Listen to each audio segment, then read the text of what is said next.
Lily. Today I'm going to read you a story. Kaka Goblin. Reading A level 3A. Kaka Goblin. Okay, let's read it. Kaka. What's Kaka? Kaka Goblin. Okay, let's read it. Okay. Kaka Goblin. Okay, let's read it.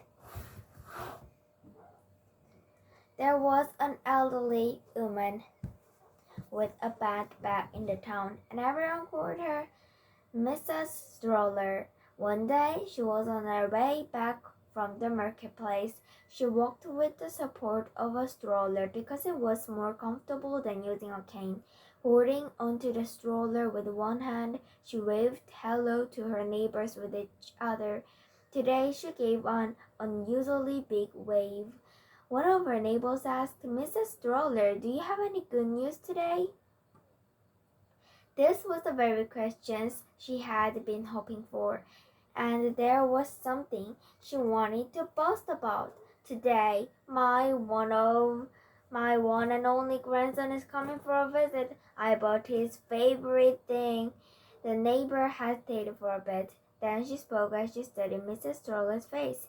Did you buy a robot? A robot? I guess not. Like any other boy, I thought your grandson likes things that transform. No, it's a Kaka. It's really beautiful. Come take a look. I will show you. A Kaka? Oh, you made a cake. When Mrs. Stroller tried to take the box off, the neighbor smiled and stopped her. I can guess how amazing it is without even seeing it. Today must be the day. Enjoy it with your grandson. Then the neighbor went on her way. What's the thing that transforms? Mrs. Stroller said to herself as her neighbor disappeared in the distance. Mrs. Stroller felt small. She wiped the cake box for no special reason and then resumed walking, pushing the stroller. Mrs. Stroller didn't make it that far when the sky suddenly clouded over and it began to rain. Oh no, the Kaka will get wet! The Mrs. Stroller walked under a big tree, pushing her stroller. She walked around. She looked around for something to cover the cake box. But then she saw something wiggling behind a rock. Taking a closer look, they were tiny feet. They looked strange, covered in orange fur. She walked closer. What is this thing? At first glimpse, it looked like a baby monkey.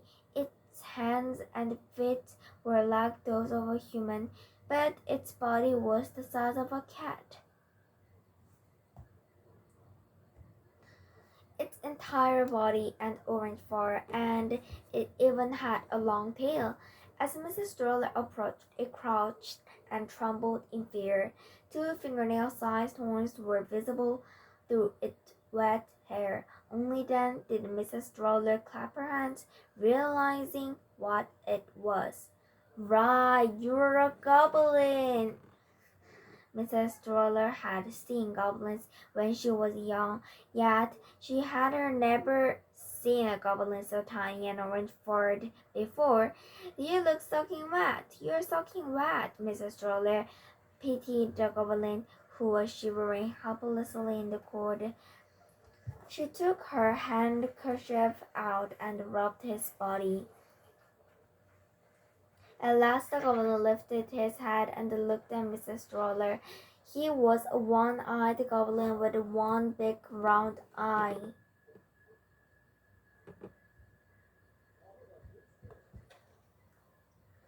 She wiped his face as gently as she washed a baby's face. What on earth are you doing out here alone? I hurt my ankle, whimpered the goblin. Oh, careful inspection. One of his ankles was badly swollen. After Mrs. Stroller put her hand on the swollen ankle for a short time, she rubbed it.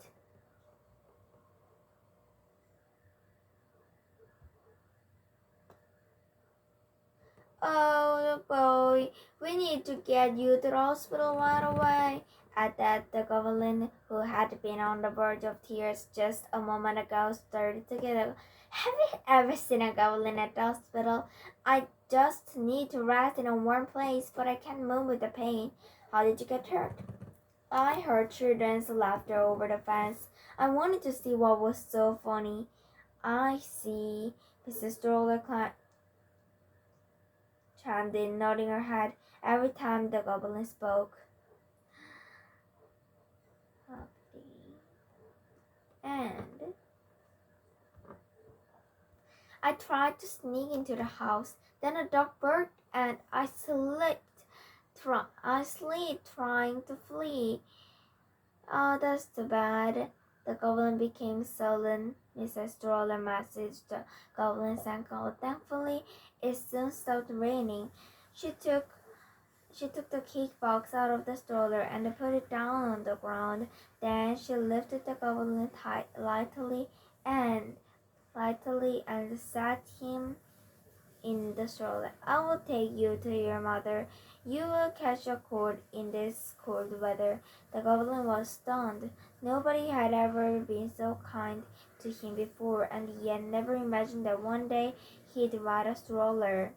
People had either run away in fear or tried to catch him back with a stick. Mrs. Stroller placed the cake box in front of the goblin. Hold onto the box tight. It's really important. Oh, okay. The goblin took hold of the box as if he was in possession of a valuable treasure. Where is your home? Mrs. Stroller asked him as she started walking again. However, the goblin disturbed and didn't give her directions. He just mumbled. He just nibbled his fingernails and blinked his round eye. Mrs. Stroller clicked her tongue.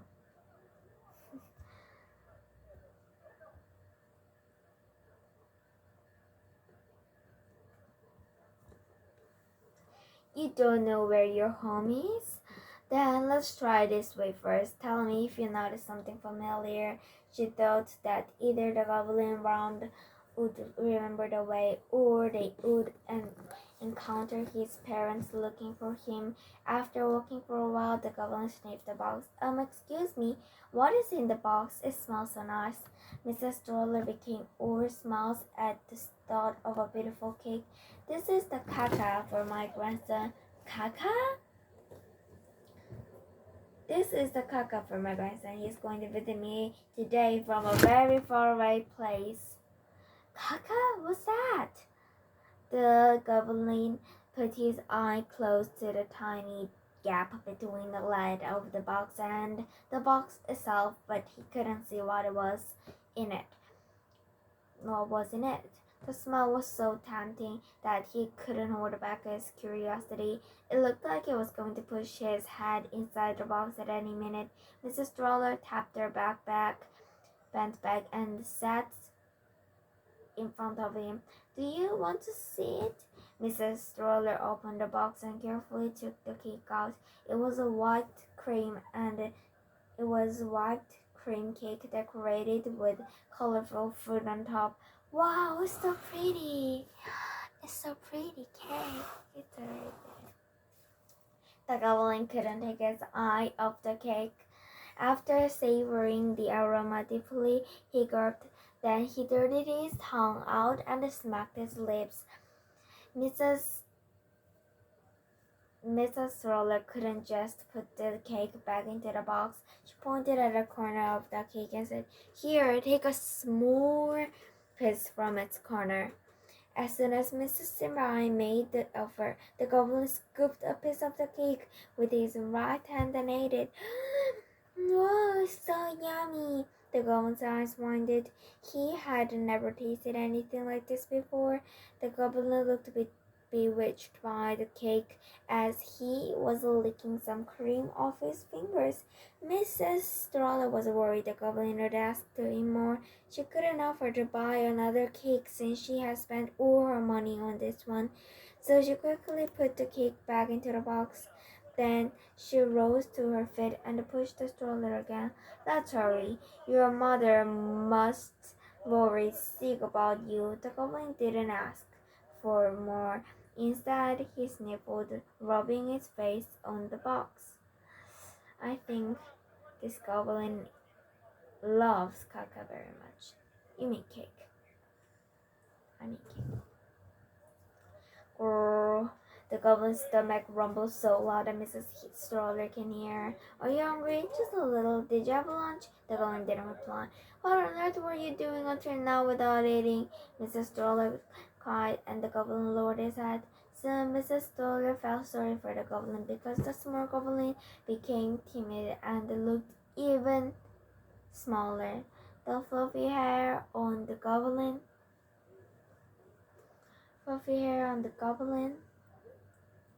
had reminded Mrs. Stroller of her grandson when he was little.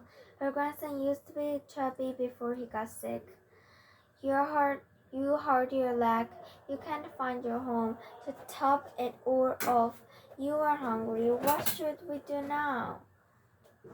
Mrs. Stroller was worried that the wet goblin would get sick in the chilly wind. Her mouth was parched. She sighed. Would you like some more Kaka? The goblin scratched the cake box timidly with his fingers and spoke in a faint voice. Just a little, please. Mrs. Stroller stopped pushing the straw and took the cake on the box again. Here, she handed the remaining cake to the goblin. Then she sat with her back to him because she couldn't dare to watch the beautiful cake get devoured. Help yourself. You should eat well to get well soon. Just a small piece of cake will do for my grandson. The goblin couldn't believe his luck. At first, he started eating the corner of the cake bit by bit. He was going to give it back after eating only a little, but it tasted unbelievably delicious when the snow-white cream and the bread melted together inside his mouth.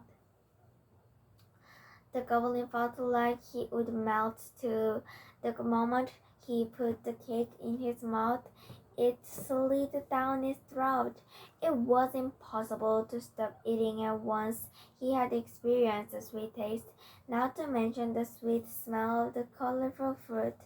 Once he ate the red strawberry, he wanted to try the purple grape. Besides, the yellow tangerine was too appetizing to miss. Without realizing it, the goblin ate all the fruit.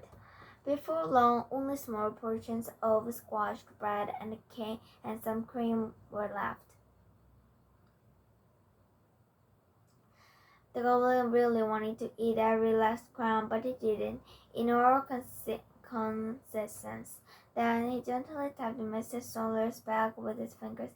Give this to your grandson. The goblin handed her what was left of the cake. Upon seeing what remained of the cake, Mrs. Stoller sighed deeply. Did you have enough? He just grinned. She couldn't help smiling because he looked cute and even shy with the cream smudged around his mouth. She wiped the cream round his mouth with her fingers and then was about to rub them off on her pants. Wait! The goblin growled. Mrs. Stoller's wrinkled hand and licked the cream from her fingers. It's too delicious to waste. He also licked his own lips. Why, my, is it that delicious? It's a miracle that you left any at all. Mrs. Stoller was proud of the goblin for holding back his desire to eat. By the way, where is your home? It's getting dark. Your mother must be looking for you. Mrs. Stoller stood up, tapping her back. Then the goblin murmured something that was barely audible. She came closer to the goblin and asked, What did you say? How come your voice is so faint when you have stuffed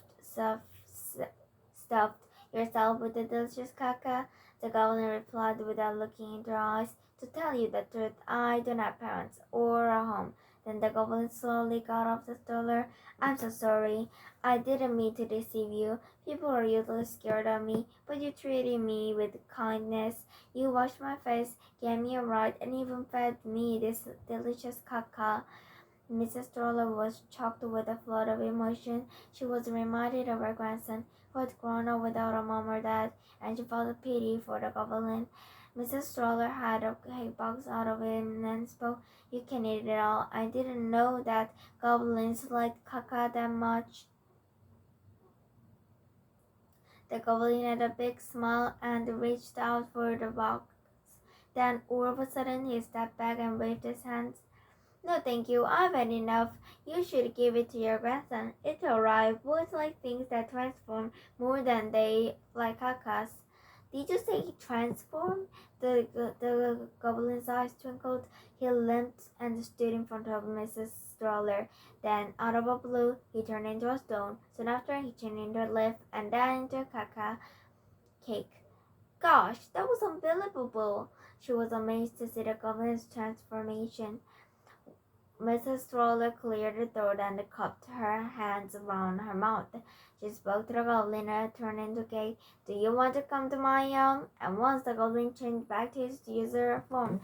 Really, can I? Perhaps out of surprise, the goblin started to get the hiccups. Sure, come and live with me. The goblin hugged Mrs. Stroller, his heart pounded fast. I like you the most in the whole world, even more than the Kaka. Heck! She leaned over and patted the goblin's back gently. It's warm under my grandson's picture. Lie down there and warm your body. That should help you get well soon. The goblin was excited and felt like his injured ankle had already healed completely. He crawled up onto the stroller. When I grow bigger and become stronger, I will give you a ride on this. Well, just hearing your promises eased my back pain. Mrs. Stroller couldn't be more contented than she was right now. It was like her grandson, who had died of a disease a few years ago, or was alive once again. Without feeling any pain in her back, she quickened her pace. My grandson would love a goblin more than the thing that transforms. Okay, bye!